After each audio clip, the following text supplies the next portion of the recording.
you are still in prison, right? You're still having to suffer with birth, old age, disease, and death. Okay? So, let's see. Yeah, so it's not permanent at all. So when they have thus enjoyed vast heavenly sense pleasures, and the result of their pious activity, they return to this mortal planet again. Those who seek sense enjoyment by adhering to the principles of the three Vedas achieve only repeated birth and death. So you can build so many hospitals, you can feed so many starving children, but still you're going to be stuck here in prison, right? And then once your good karma gets used up, you'll end up back on a planet like Earth. You'll kind of start over again. So okay, vikarma, that's so-called bad karma. This is negative reactions. So there's all kinds of examples that would cause this, but the one that I'm going to use is the mass slaughtering of animals, right? So this causes hellish conditions on this planet, as well as after this life, you may have to go to a hellish planet. So this is a description of the hellish planets. Do you want to hear? This is just one of them. Omar looks really excited. All right. A person who accepts his body as his self works very hard day and night for money to maintain his own body and the bodies of his wife and children. While working to maintain himself and his family, he may commit violence against other living entities. Such a person is forced to give up his body and his family at the time of death, when he suffers the reaction for his envy of other creatures by being thrown into the hell called Rauvara. In this life, an envious person commits violent acts against many living entities. Therefore, after his death, when he is taken to hell by Yamaraj, those living entities who were hurt by him appear as animals called rurus, to inflict very severe pain upon him. Learned scholars call this hell Rauvara. Not generally seen in this world, the ruru is more envious than a snake. Punishment in the hell, called Maharavara, is compulsory for a person who maintains his own body by hurting others. In this hell, ruru animals, known as pravyada, torment him and eat his flesh. For the maintenance of their bodies and the satisfaction of their tongues, cruel persons cook poor animals and birds alive. Such persons are condemned even by man-eaters.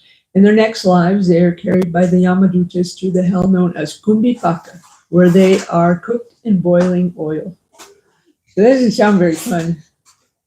I don't want to do that. You? No? Maybe? Okay. So that's just one, and there's so many different ways, because as Newton's third law of motion says, right? For every action, there's an equal and opposite reaction. Yeah. Hell is still temporary, though. Right? Yes, hell is also temporary, just like heaven, right? The hellish planets are also temporary, so that's good, right? That means we get a chance to try again, right? So on this planet, we have so many wars going on all the time, right? And this, in the Srimad Bhagavatam, in the 4th canto, in the purport, Srila Prabhupada says, in this age of Kali, the propensity for mercy is almost nil. Consequently, there is always fighting and wars between men and nation. Men do not understand that because they unrestrictedly kill so many animals, they must also be slaughtered like animals in big wars. This is very much evident in the Western countries. In the West, slaughterhouses are maintained without restriction, and therefore every 5th or 10th year, there is a big war in which countless people are slaughtered, even more cruelly than animals.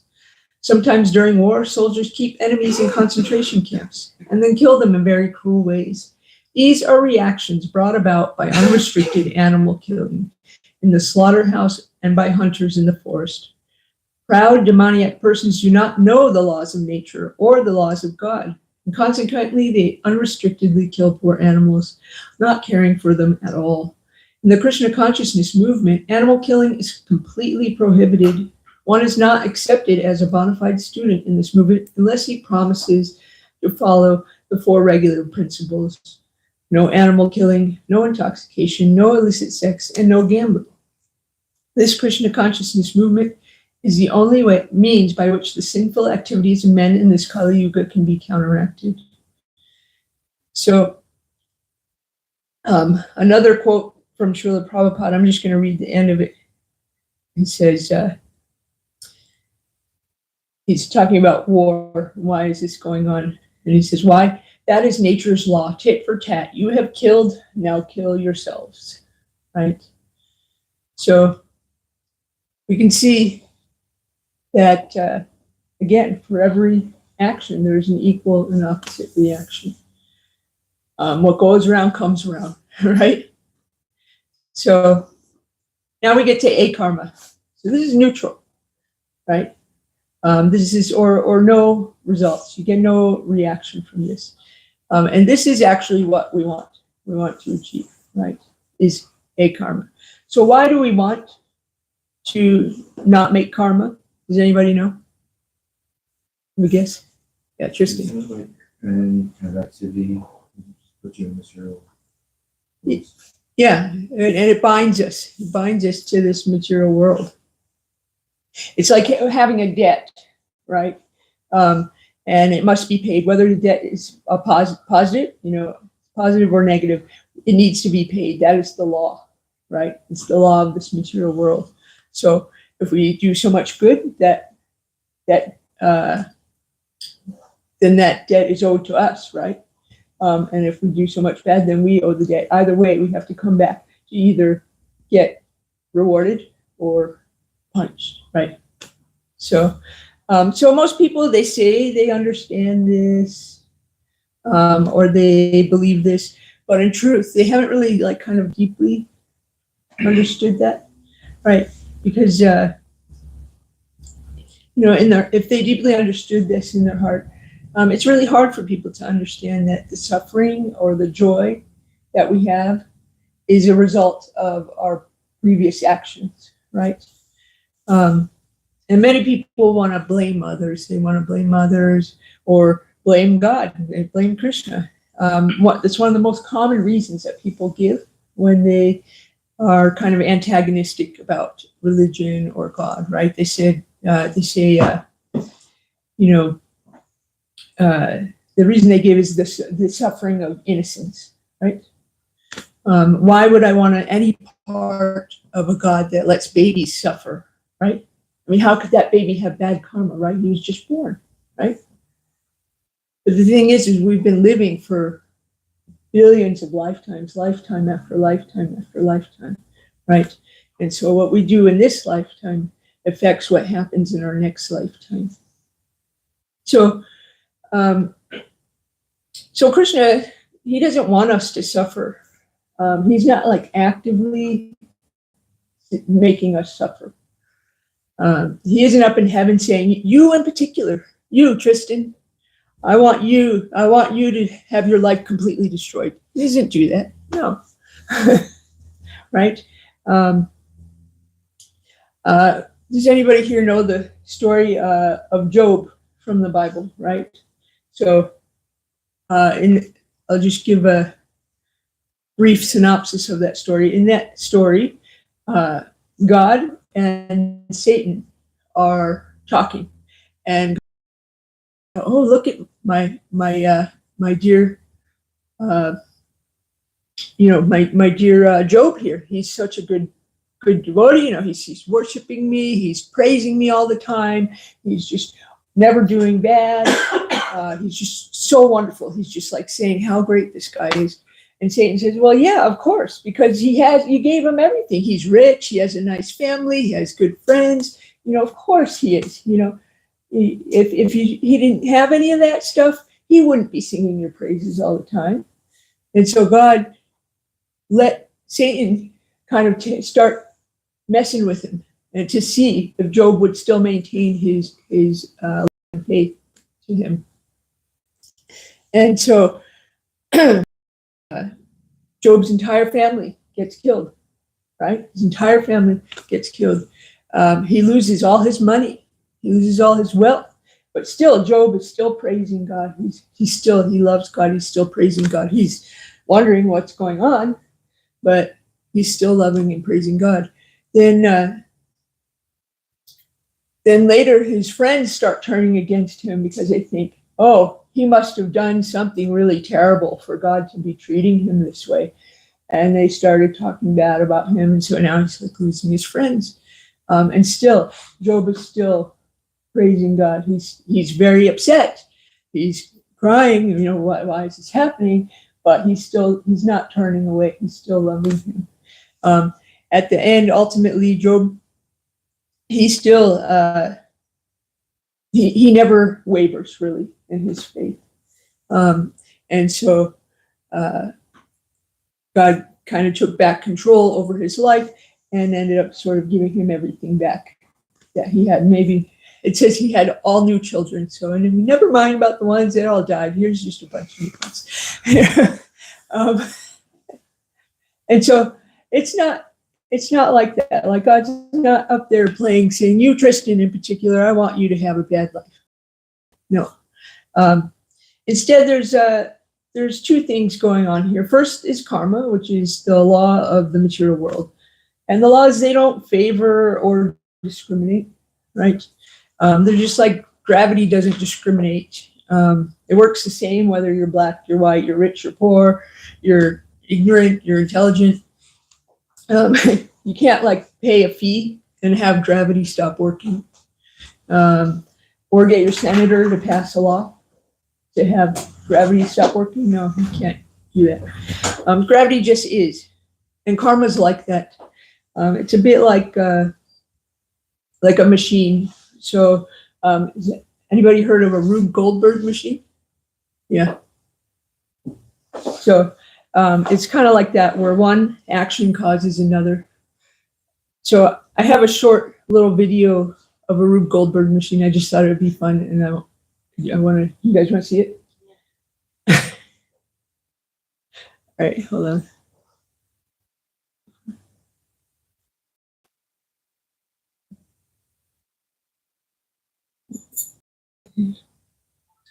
Hold on, gotta get on the right Wi-Fi.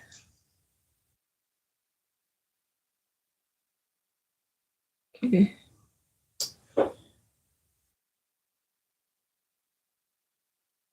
All right.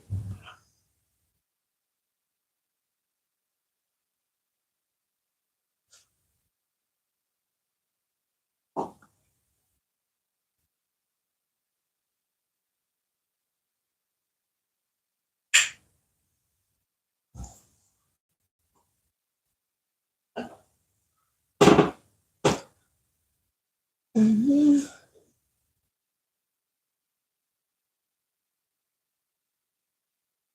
Okay.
All right.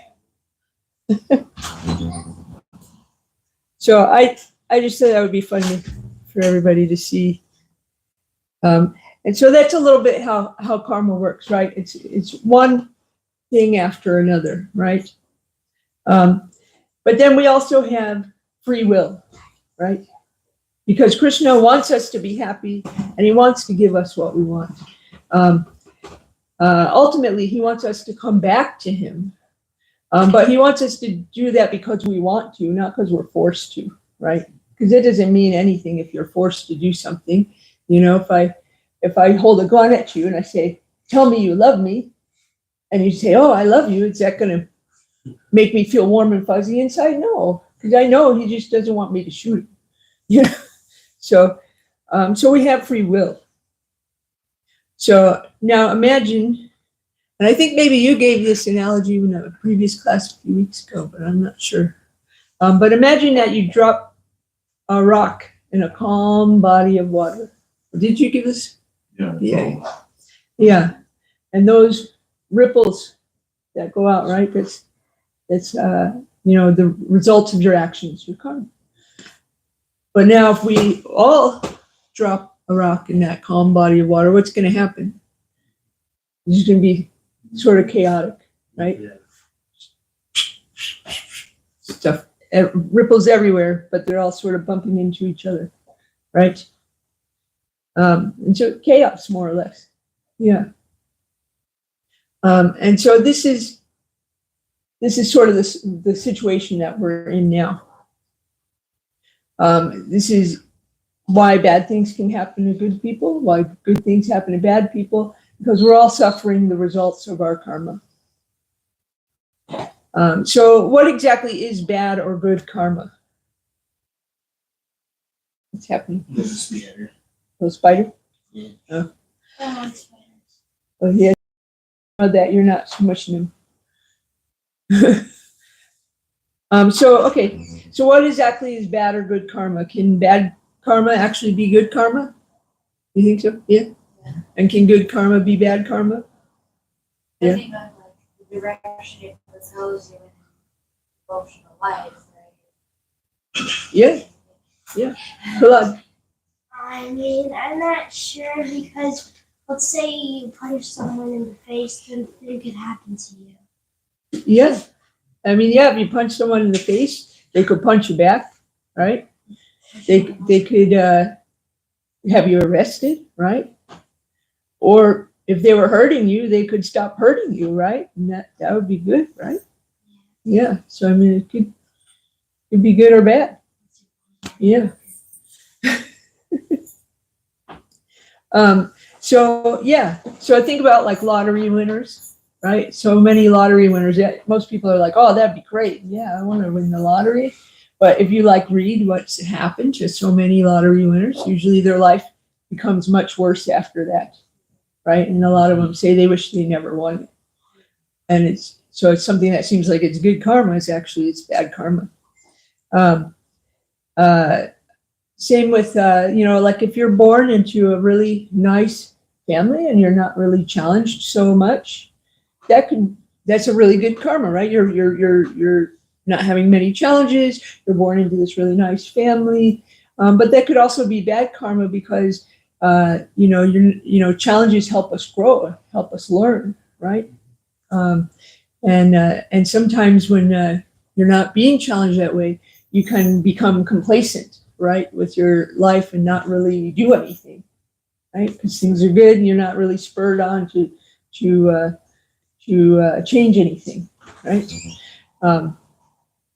Another example would be like, of bad karma, so-called bad karma, is say you're in a relationship and it ends, and you're sad, and you're crying, you're just totally heartbroken. But years later, you realize, you hear that phrase, "Oh man, I dodged a bullet there," right? Yeah, and that's something that seems initially bad, but ultimately ended up being better, right? And I have an example from my own life. Is when I was 15, I was in a motorcycle wreck. I was hit by a drunk driver, and I broke both legs and my back. And my plan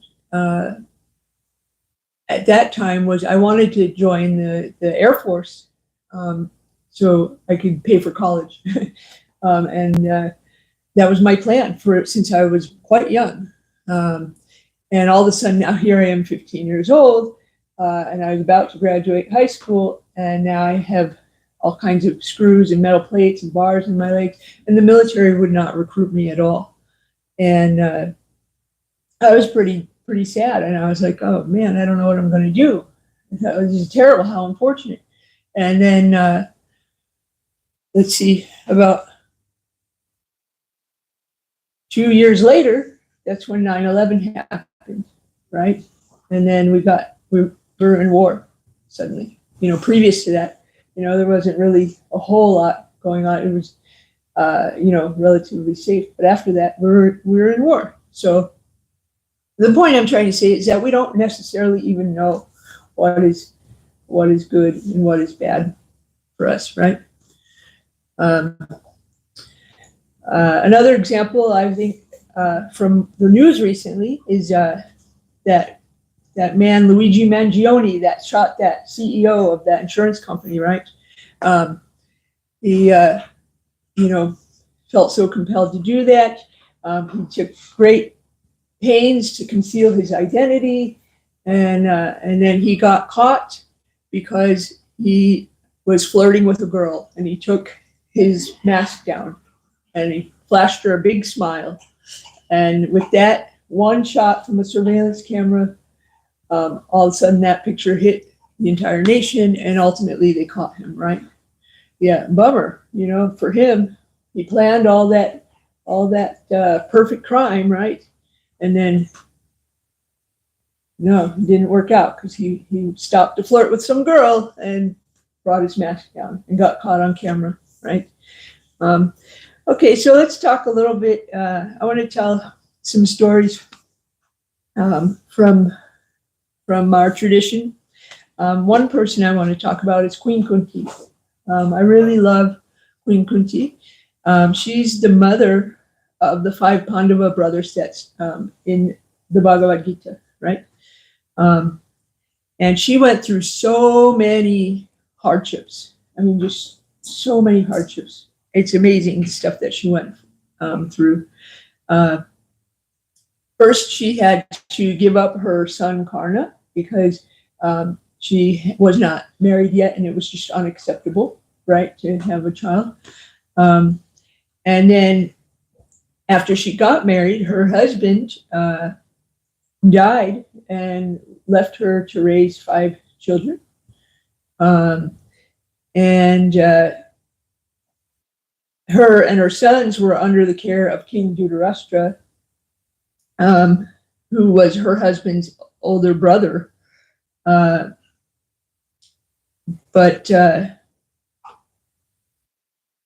the other sons of the king mistreated the Pandavas and tried to steal their kingdom from them. They did. And they also tried to kill them in so many different ways. One of which was like made a whole house out of shellac, which is very flammable, and then invited them to go to this house and then set it on fire. But they were able to escape because somebody warned them. So then they were sort of exiled to the forest. There was just so many things that happened to Kunti.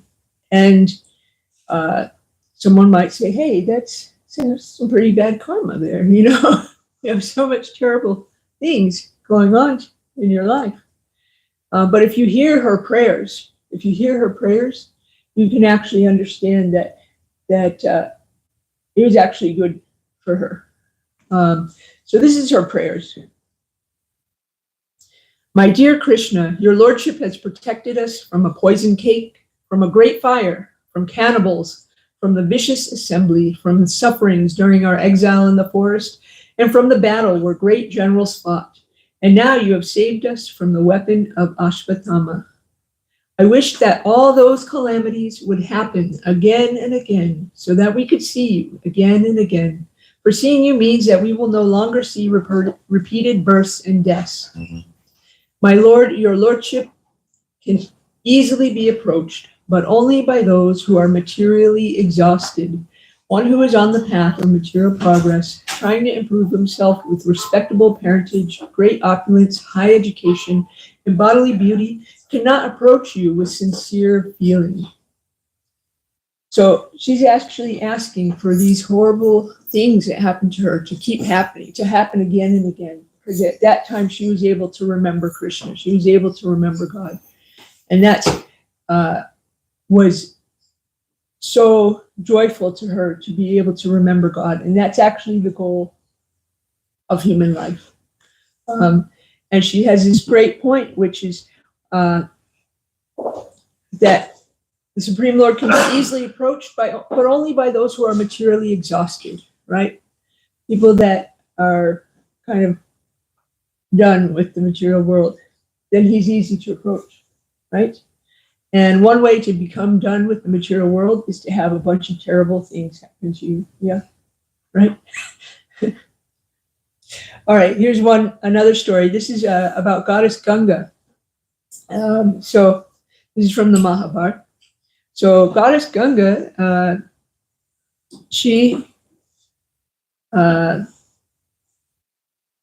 this king Shantanu, he saw her and he wanted to marry her. And she agreed under the condition that he never questioned her, right? She said, okay, I'll marry you, but please don't question me about anything that I might do. She said, okay, sure, no problem. He just wanted to marry her. So they had started having children, and after the first one's born, she goes over to the river and she throws the baby in the river. And he remembers the agreement, and he doesn't say anything. But that's a little shocking, right? Mother just throws her baby in the river. The baby, just died. So then the second child's born. She does it again. She throws the baby in the river. Third child is born. Same thing. Throws that baby in the river. They end up having 8 children together. Now, she throws all 1 through 7 into the river. After the 7th one, he doesn't say anything. Now the 8th child is born, and she's going to the river, towards the river, and he says, wait a minute, what are you doing? Why are you doing this? And they ended up, breaking the agreement, and so she was very upset with him. But it turns out the reason why she was throwing her babies into the river is that actually these babies, they were actually celestial beings. They were called the Vasus, right? These celestial beings. And they had been cursed by a sage to come and be born as humans on Earth. And this is a very terrible curse for them. They didn't want to do this, right? They're from the higher planets. And the sage said, well, don't worry. You'll only have to be there a short time. And so Goddess Ganga, she agreed to bear these cursed Vasus and throw them in the river as soon as they were born, so that they would only have to be here a very short time before they were able to go back home, right? And so in that way, you can see that story, like you think, wow, that's pretty bad karma. These poor babies, they're just getting killed, being thrown in the river. But in actuality, it was a blessing so that they could go back home, right? Now, please don't throw your babies in the river, okay? Everybody. Completely. For the disclaimer. What? I just said important disclaimer. Yeah. Not condoning that. Yeah, because as far as I know, your babies are not cursed celestial beings that need to go back home. They need to live out their lives. Okay. So, and then the last story I wanted to talk about was Haridas Thakur. So Haridas Thakur, he's an associate of Lord Chaitanya, right there. Now, he was born around 1450 in a Muslim family, and he converted to Vaishnavism, which is what we're trying to practice here, is Vaishnavism. And he was a great devotee of Krishna, a great devotee. He would chant 192 rounds loudly every day. So for initiated devotees, we chant 16 rounds a day. That takes about 2 hours. So he would chant 192 rounds. Does anybody want to do the math on that? Huh? How's that possible? 16 and 2 hours Yeah. times 13. You do less. That's more hours than there are in a day. You can That's chant, true. you can chant quicker. It was That's just true. You'd be surprised how far you get by just Yeah. dropping off that second A syllable.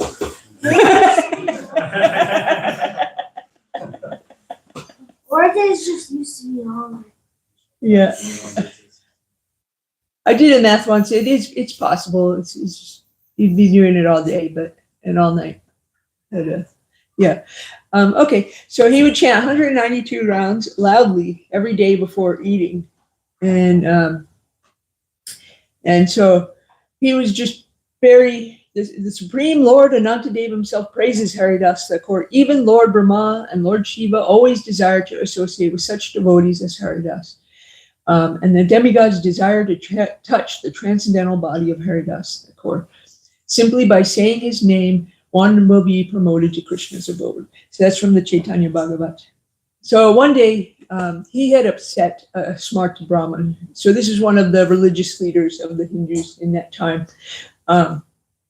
And this smart Brahmin told him, you shouldn't be chanting so loudly. You should be chanting silently in your mind. And Haridas Thakur, he quoted some lines from scripture that defeated this Brahmin's argument. And, this upset him. The townspeople really relished his company and his devotion. Everybody could see his devotion to the Lord. And so he became very popular. He was quite revered. But this upset the Muslim Qazi. So the Muslims were the rulers at the time in West Bengal, in Navadvip. So he lived under this Muslim rule. And a Muslim that converted to Hinduism, that was punishable by death. And that's what Haridas Thakur was. He was born a Muslim, and then he converted to Hinduism. And so the Qazi, the ruler, told him to give up his chanting or die. And Haridas Thakur said, the Supreme Lord is one, though his names might be different. The Hindu Shastras are the Puranas, and the Muslim Shastra is the Quran. Everyone acts as he is inspired by the Lord, as also do I. Some outsiders become Hindus, and some Hindus become outsiders to worship the Lord.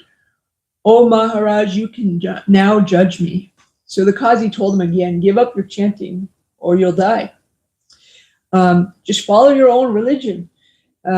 Even Haridas Thakur said, even if you cut my body into pieces, I will never give up the chanting of Harinam, the holy name. So the Qazi, he sentenced him to be whipped in 22 different marketplaces. So that's pretty severe, right? So they did that. So Haridas Thakur, as he's being whipped in these different marketplaces, he didn't feel the pain from the beatings, and he could be seen sort of with a little smile. He would even forgive the guys that were whipping him. And this was very, very, shocking and astonishing to the people that the passersby and the people that were handing down this punishment too. And so he prayed for the forgiveness of his tormentors. And his tormentors, they were actually distressed because he wasn't dying. And they told him they knew that they were themselves going to be severely punished if he didn't die, you know? And so Haridas Thakur says, oh, okay, I'm sorry. I will die then. And so he died. But really, he was just in a deep trance called samadhi. And so he appeared to be dead. There's no breath, no warmth. So they were going to bury him, but the Khaja said, no, don't bury him. That's, he doesn't deserve that, basically. And so they threw him in the Ganges River. So sometime later, he kind of floated down the Ganges River. He came back to life, came out of his trance, and he began chanting again, all this way, a little further down the river. And so some of the Muslims saw him and they realized, oh, wow, this is a holy man. Like no one else could have done that. And so they begged his forgiveness and he forgave them. And so some might say, well, gosh, that was some terrible karma. But we'll get to that a little bit later. So basically all karma is bad. We don't want it, right? Because it keeps just coming back here. So what do we do? What do we do, Tristan? Devotional service. Yeah, exactly. Devotional service. Yeah, Prahlad. I'm not sure if these are the Muslims or not. Weren't they the ones who broke the deities to see their treasure inside? So broke the deities what? To see their treasure inside. Oh, I'm not sure. I've heard some stories, but I don't know that I've heard that specific one. But I have heard some stories like that. So one thing that we're forgetting is mercy, right? So we're forgetting mercy. Krishna has given us his mercy just by being here tonight. And nothing. Okay. And Haridas Thakur, he was an instrument of the Lord's mercy. That's why he was here. So Haridas Thakur was actually an incarnation of Lord Brahma. And so he came down from his elevated status just to show us how to stop the cycle of karma, right? To give us that mercy, the cycle of birth, old age, disease, and death. It's far out, yeah? Yeah. That explains why you could chant so many rounds. Yeah. Right. Okay, so we stop this cycle by doing devotional service for the Lord. So devotional service means activities performed for the pleasure of Lord Krishna with devotion and ultimately not mixed with any desire for personal pleasure. So in the Chaitanya Charitamrita, one of our scriptures, it says, without devotional service, all other methods for spiritual self-realization are weak and insignificant. Unless one comes to devotional service of Lord Krishna, jnana and yoga cannot give the desired results. And in the first canto of the Srimad Bhagavatam, another one of our scriptures, it says, the supreme occupation for all humanity, the supreme dharma for all humanity, is that by which men can attain to loving devotional service under this transcendent Lord. Such devotional service must be unmotivated and uninterrupted to completely satisfy the self. That's what the job of the Jiva soul is. That's what our job is. What your job is, everybody's job is. That's what we're supposed to do. Okay, so let me just tell you the 9 kinds of devotional service. So the 9 kinds of devotional service are hearing about Krishna, chanting about him, remembering him, offering service to his lotus feet, offering him worship in the temple, offering prayers to him, working as his servant, making friendship with him, and unreservedly surrendering to him. So in that way, we can directly approach Krishna, because that's our job. That's our goal of life. That's the goal of this whole practice, right? Is to have a relationship with the Supreme Lord. right? And so there's certain characteristics that happen when someone is performing pure devotional service. It brings immediate relief from all kinds of material desires. Distress, I mean, not desires. It's the beginning of all auspiciousness. It automatically puts one in transcendental pleasure. Pure devotional service is rarely achieved. It's very rare. Those in pure devotional service derive even the concept of liberation, right? And then finally, pure devotional service is the only means to attract Krishna. So for so many people, the goal is to be liberated, right? But actually, the goal is to do service for Krishna in whatever condition is necessary. So if Krishna wants us to do service while living in hellish conditions, that's okay. If you're giving pure devotional service, that's okay. If it's heavenly conditions, that's okay too, as long as you're able to serve. So the Bhagavad Gita says about devotional service, and that's the goal of human life.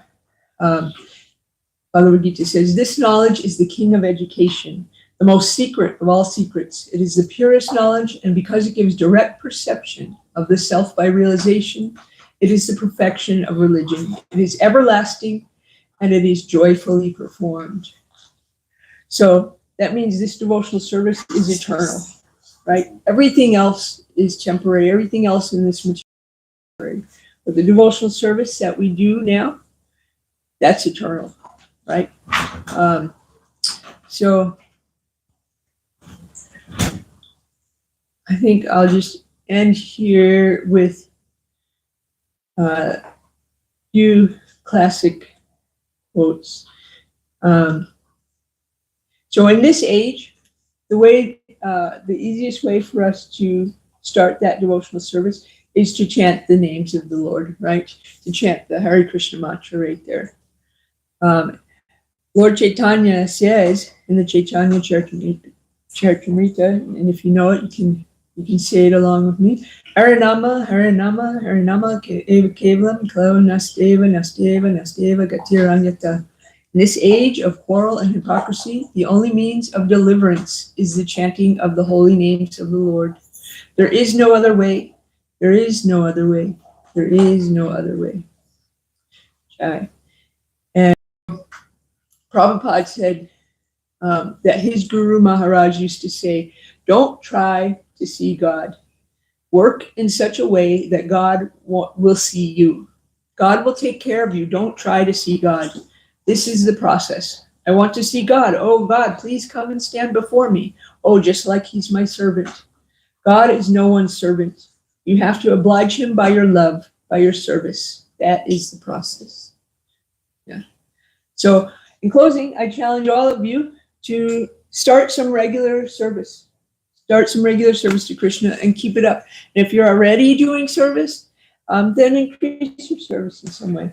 And so really, one of the best ways to start that service is to chant the holy name. Try to do a certain set number of rounds every day. And even if you just start with one round. So one round means you take some beads which have 108 beads on it, and you say the full mantra on each bead. And so you say that 108 times, that's one round. And so if you just do that every day, I challenge you to do that every day for like 2 weeks and see what happens. And if you're already doing that, then there's so many other things you can do. So you can get with Mother Sindhamani, and she will help you find something to do. Yes, Prahlad.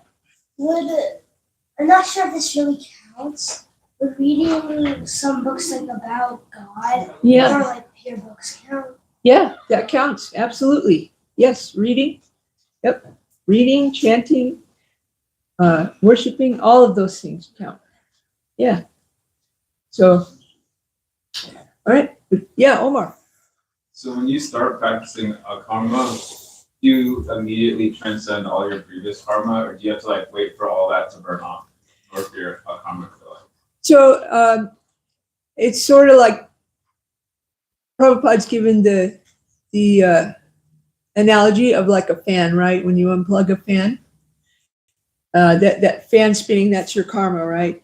But after you unplug it, the fan still spins for a little bit, but ultimately it starts slowing down, and eventually it stops. And so yeah, once you start doing that service, and especially after you become initiated, the spiritual master takes on so much of your karma, but you still have a token of it left. But ultimately, yes, it will stop, but it takes a little bit sometimes. Yeah. So it's like a certain point, it doesn't even matter if you have karma or not. It's like I'm like doing Kunti's prayer. She's like, bring it. Yeah, bring it on. Bring it. I'm just serving.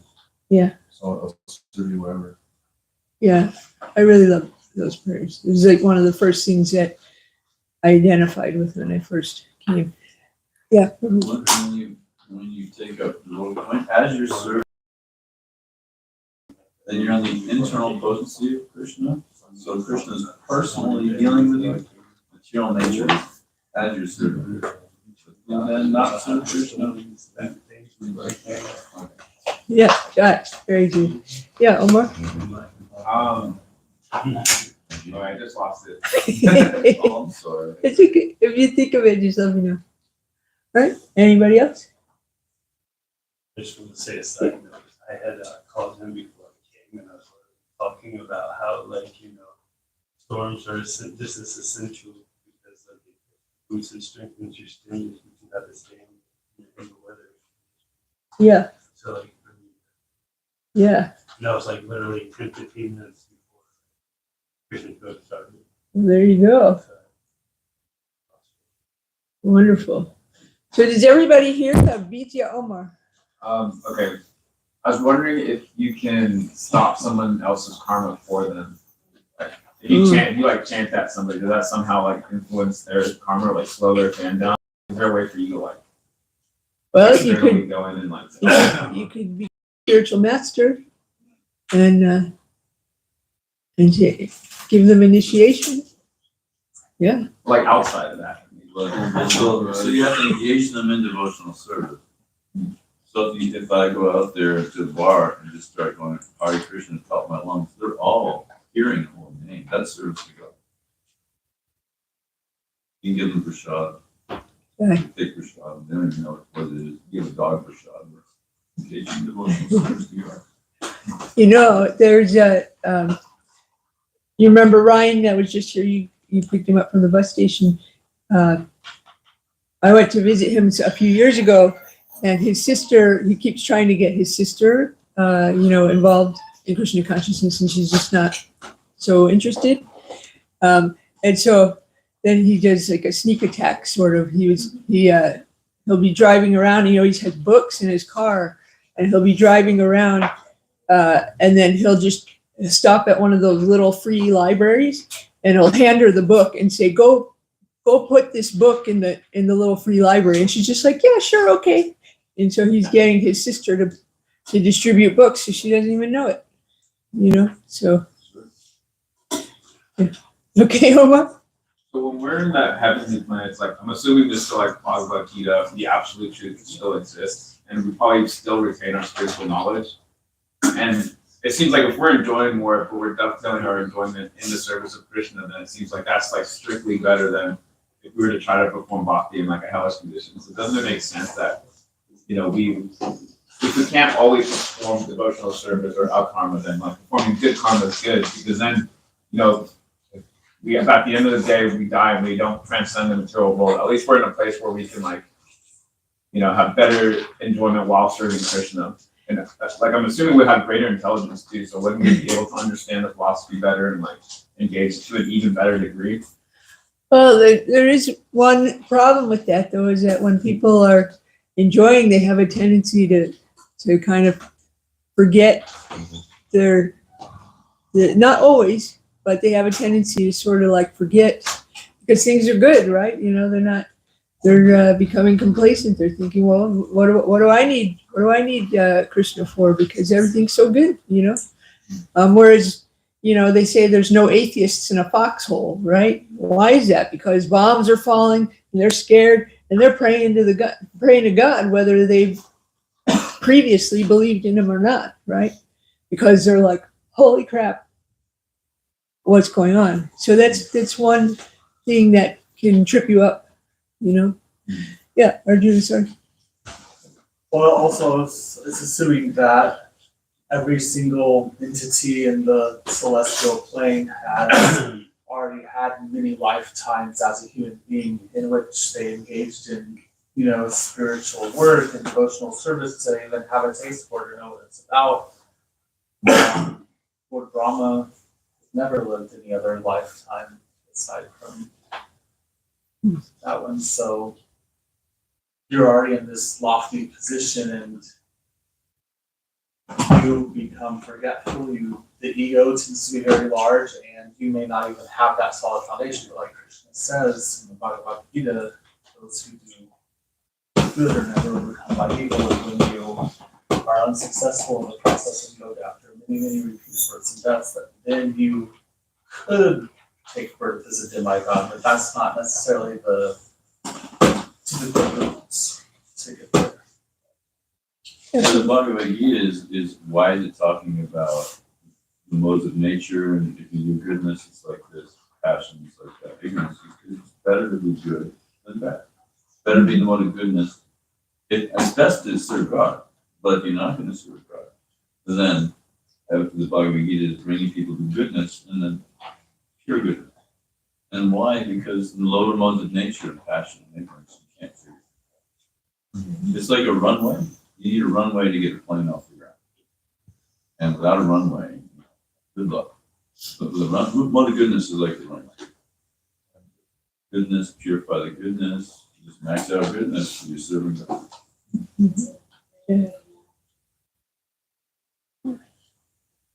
Okay, does everybody here have beads? I guess I'm asking you, do you have beads? Do you want some beads? You want to try? I actually have beads. I don't use them. Okay. Well, maybe you can give it a shot just for like a week. And try chanting this mantra every day for a week and see what happens. Do you want a little card that has the mantra on it? Or do you? I actually have a different faith. Okay. So I was here for the discussion about devotion. Yeah, to hear yeah. Other people's perspective. Wonderful. What is your faith? Baha'i. Baha'i. Oh, okay, yeah. Yeah. Right. Interesting. So Yeah. so I just wanted to, because Baha'is believe that every religion Right. is truth. Yeah. And that it's the Holy Spirit speaking through Krishna or Yeah. Jesus or Muhammad. Yeah. So That's how I got here actually, was because I sort of instinctually believed like, well, every religion must have a piece of the puzzle, right? And so my thought was, I'm going to study all of them, and then whatever those commonalities are, that's the eternal truth, right? And so that's what I did. And, I studied all the religions that I could, and then I was sort of piecing together my own philosophy about, all the things that each religion had in common. And then when I read the Bhagavad Gita, guess what? All those things were in there. And I was like, okay, well, this is it. So, yeah. Wonderful. It's wonderful. Yes. Is it safe to say that the Maha Mantra isn't like specific to a specific religion? Yeah. The Maha Mantra it has the power of all the mantras, right? That's why it's called the Maha Mantra. Yeah. it's interesting. I could not follow the chanting because the words are so similar. It kind of everything blurred. Yeah. And I think that's just the way you guys chant. It was like, I don't even know who you guys are. I'm not hearing anything Yeah. that's following that exactly. Yeah. But I think it's just it's not so much the words, it's the vibration. At least that's what I interpreted. It is a transcendental sound vibration too. Just Yeah. hearing it is purifying. I think also the melody was a little complex. Sometimes we have simpler melodies. It's a little bit easier to follow. But yeah. I've been here, and there's times where there's a heartbeat in the room when they're playing the drum. Yeah. Then you just completely forget the mantra because you get sucked into just the heartbeat of Krishna in that aspect. Yes, Prabhu. I think just, to note that this is not a religion. We're not part of a sectarian belief structure. Krishna consciousness, you want to call it Christ consciousness or whatever. God consciousness, be conscious of God. That's what human life is meant for. So here we have God, or Chaitanya, is God. And he says the only religion in today's age, religion means to relink with God. So he says the only religion in today's age is glorifying God by the utterance of his holy name. And the Vedas teach. Veda is just the original knowledge. Veda means knowledge in Sanskrit, the original language. And Veda is just whatever God has written or spoken. And so it never gets sectarian. God's never sectarian. Faith can change. A Hindu can become a Muslim, a Muslim can become a Christian, but the eternal truth is that's what Krishna consciousness. So there's no false imposition on the consciousness ever, and just illumination, and just following the true heartbeat of the soul. All music. Music, all right. And actually, it's described like that when we serve God, that's our eternal function. Whether the Christian prays and the Muslim prays, it's the prayer that counts, not I rubber stamp myself. God doesn't care what you rubber stamp yourself. But you're praying. That's serving God. You're always welcome. Yeah. All right. I was just going to say that my practice is reading devotionals, praying, and meditating. But I've come up with a devotion that seems so right for me, and that's picking up trash in the streets. Oh, nice. I've spent I'm retired, so I've got time, but I spent 9 hours yesterday. Not 9 hours, the last 2 days I spent 9 hours doing it, and I was 100% living in the present, doing it, and what a great feeling. It looks clean. Picking up the littlest, tiniest thing, my little clippers. It felt like a real devotion. And it's like with the cares of the world and the tragedies that most of us can't do anything about, it's like I can pick up trash in the street. Yeah, it's very cathartic. It really felt good. Yeah. I believe it's a question that I really appreciate you saying that. So, an interesting question to segue that would be how to make karmic activity, good karma, something that may appear to be more in the realm of good karma, how to, I guess, make that devotional. So for you, it's picking up trash. Like for me, it's social work as a career profession.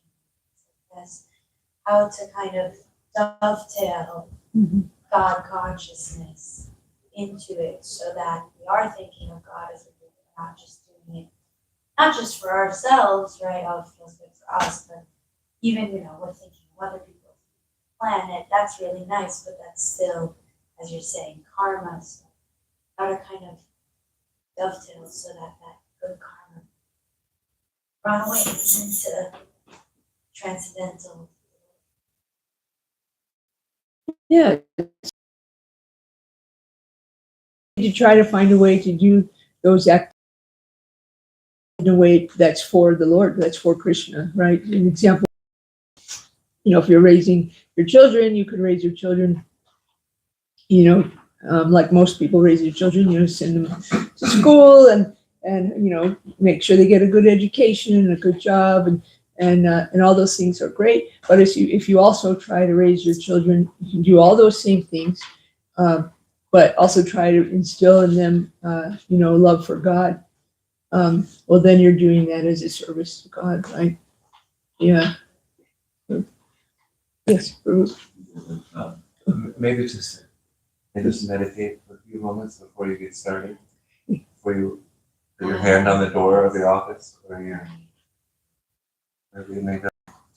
Right? Yeah. You could say that I'm doing this for you, Krishna. But in all honesty, I mean, just to be totally real and respectful, is God outside of devotional? What is serving God? We have these living entities that have left the spiritual world, that are suffering this material dimension. This material dimension is a place of suffering. It's always will be, always will be. And so real serving God really becomes bringing those living entities back to the spiritual, because that's what he wants. It's just like a king who's made a prison because there's criminals.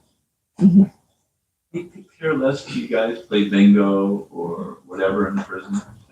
But the main thing is bring them out, rectify them, and bring them back out so they're free. He wants them happy.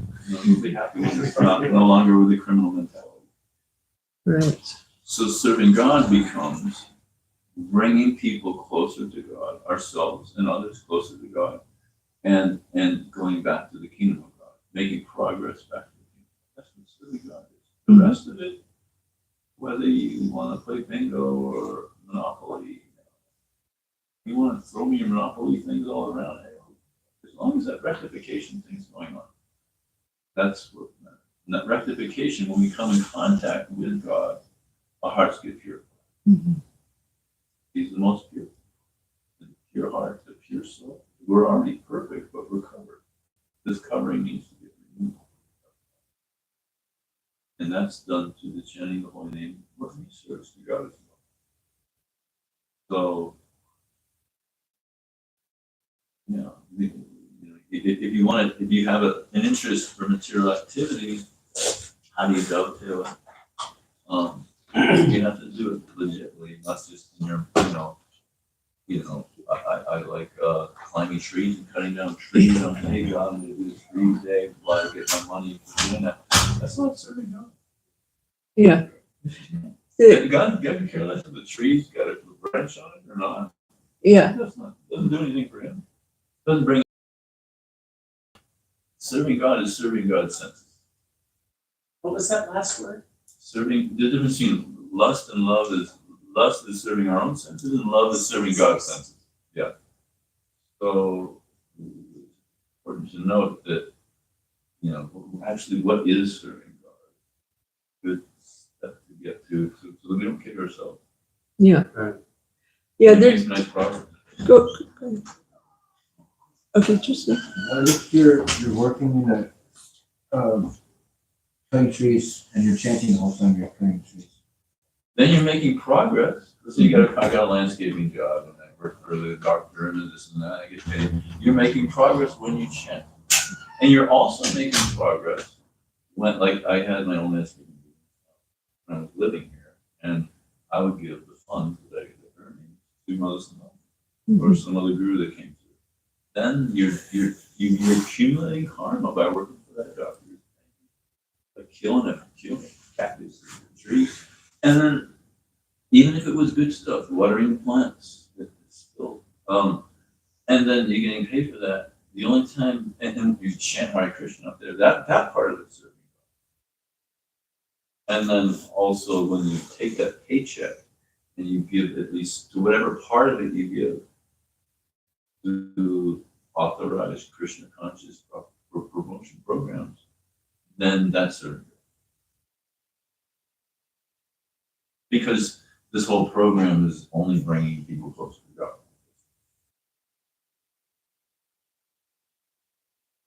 So I use this example. I know you've heard it because you're in my Bhagavad Gita class, but I use this example a lot in Bhagavad Gita class,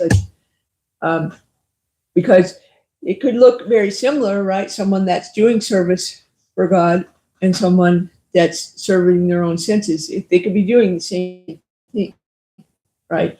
But it could be completely different. And then, All the intentions. yeah, and the example I give is like, I want to take my family to Disney World, right? And you also want to take your family to Disney World. So I save up money, I work, I save up money, I buy the tickets, and my family, we go to Disney World, we ride on the roller coasters, we have a great time.